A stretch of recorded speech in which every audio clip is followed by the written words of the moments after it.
सालाबादप्रमाणे चालू असलेला हा पुण्यतिथीचा सोहळा 89वं वर्ष. विचार करा, तेवढं आयुष्य आपलं इथं बसलेल्या अगदी मोजक्याच लोकांचं असेल. तेव्हापासून चालत आलेला हा भक्तिमय मेळावा आणि त्या अनुषंगाने आलेली सेवा वेळेचं बंधन पाळून, म्हणून बाबांचा 2 ओळीचा गण, एक साखी आणि एक कविता, तरी 15 मिनिटात सगळं.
निजामळे असतील, हे नाव उच्चारायचं असेल ते अगोदर कुठं परा, नंतर पश्यंती, नंतर मध्यमा आणि नंतर वैखरी.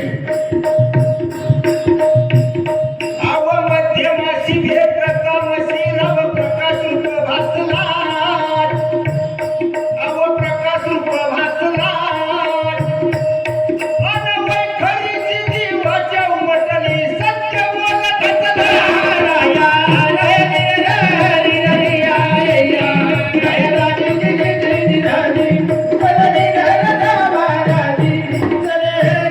Yeah.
बघा. जुन्या लोकांना विचारा, अखंड अंबानाची जर गाडी रस्त्याने चालेल खेळायला वेळेला जर असतील ना बाई, ती गाडी जसा आवाज येते ना खटखट, तसे बाबांचे शब्द आहेत. म्हणजे माळेमध्ये मोती कसे व्हावेत असे बाबांचे शब्द आहेत. चाल अगदी सुंदर लावली, साहेब लावली, पण कडवून गेली नाही. लगटपण होता आणि सरळ जायला पाहिजे होतं, काहीच अवघड नव्हतं. पण चांगला कवी जसे आहे साहेब लावणी, आज असं काही केलं मलाही कळलं नाही. सुंदर चाल लावली ती लगट टाईप. आणि ही चाल देवगण आमचे गुरुवारी बलराम दादा चौरे यांनी तुला मला म्हणायचं आहे ते म्हणजे साहेब गलगीवाल्याने लगड गायली ना, आपल्याला बाबांची कविता लगडी मध्ये म्हणा. मग त्यावेळेस मी म्हटलं होतो एकच कडवं म्हणतो फक्त, अचल अमर धन निरादा वदिया मेरा सर्व व्यक्त भगवतिया तुझपासून झाला जीव पंचभूती असे ठाव मागीला शेडावा अमर तुरिया नया बाला तुरिया नया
कविता आहे, परंतु इथं काही सामना नाही, फळ नाही. फक्त कवितेवर कविता म्हणजे मार्ग सुटू नये. अरे फार करी गप्पा जगाला म्हणता मी कवी, म्हणता मी कवी. अन ब्रह्मराई की गडे बनत हिडे भलत्या ठाया.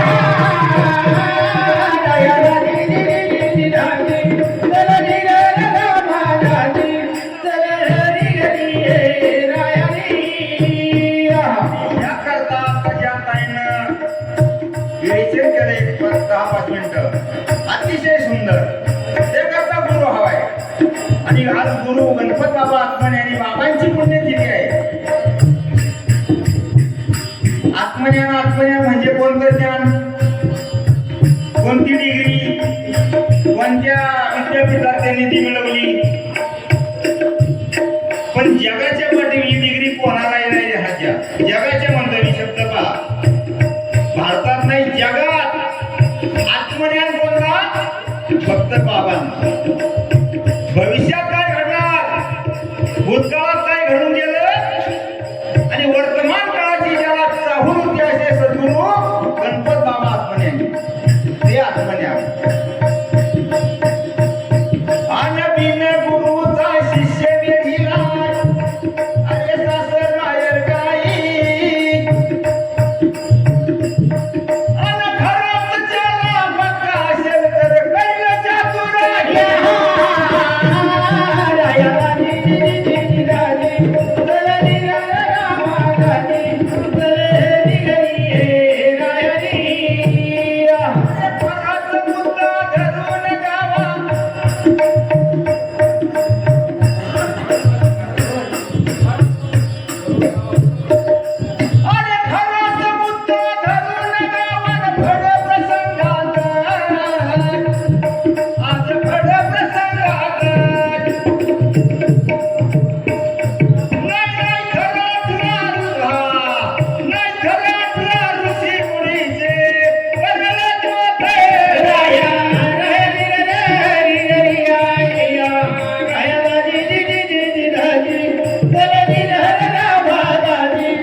सुचलं काना मात्र चुकू नये कारण ती बाबांची गोवी आहे आणि एक अक्षर जरी चुकलं तर त्याचा अर्थ बदलून जातो एवढं महत् प्रयत्नाने त्यांनी आपल्याकरता हा ठेवा अमोल ठेवा करून ठेवलाय खराच मुद्दा धरून गावा खड प्रसंगाचं नाहीतर 18 पुराण बरळती ऋषींचे मत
चरणामध्ये आलेला आहे पहा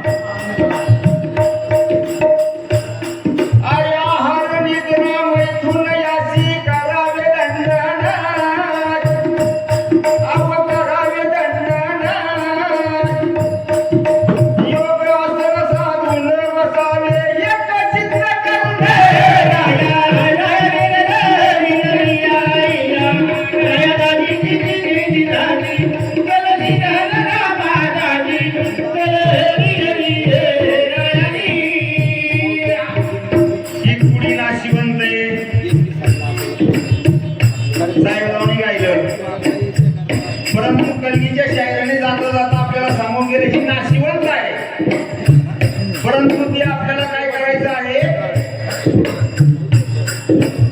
जागृत कशी होईल आणि आपण मोक्षाला कसं जाऊ असा त्याचा मजेदार होता अरे धारा इंद्रिय कोण डुंड आत्मा दशवेद्वारी रोधुनार दशवेद्वारी रोधुनार 9 इंद्रिय दशवेद्वार धारा आत्मा धारा इंद्रिय कोण आत्मा दशवेद्वारी रोधुनार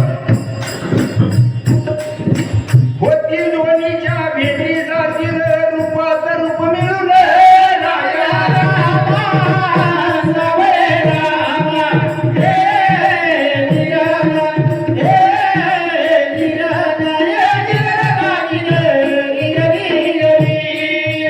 एवढं जर तुमची माया करती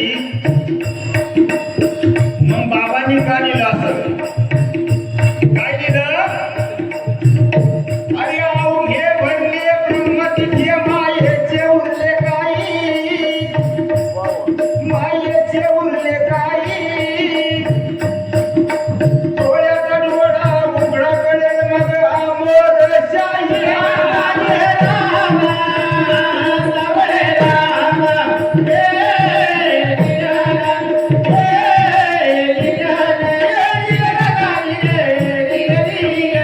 अभिमान करू नका गर्व कामाचा नाही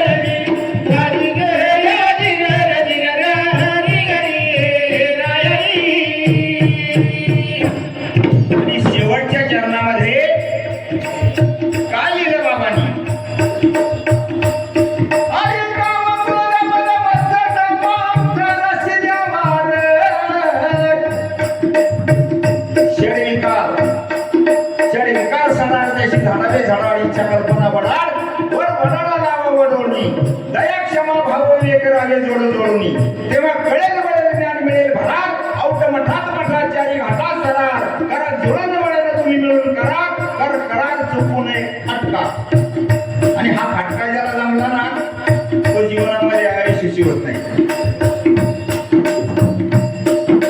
आणि म्हणून कवीचं म्हणणं आहे काम क्रोध मद मत्सर दंभ अहंकार याशी द्या मार भाव विवेक वैराग्य साधून निज बोध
मोक्ष म्हणजे मृत्यूनंतर आणि मोक्ष कधी आहे तुम्ही आम्ही सगळेजण इथं बसला कोणाची कृपा झाली हे शरीर कोणाची असते ती शक्ती अफाट आहे म्हणून बाबांनी या ब्रह्मासाठी सुंदर वर्णन केलं अरे सत्य वचन प्रभातार जीवाची मजकूर अवघा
आतमध्ये जाणार नाही कारण तुम्ही कोणाच्या प्रांगणात आहात बाबांनी शेवटच्या वेळी सांगितलं अरे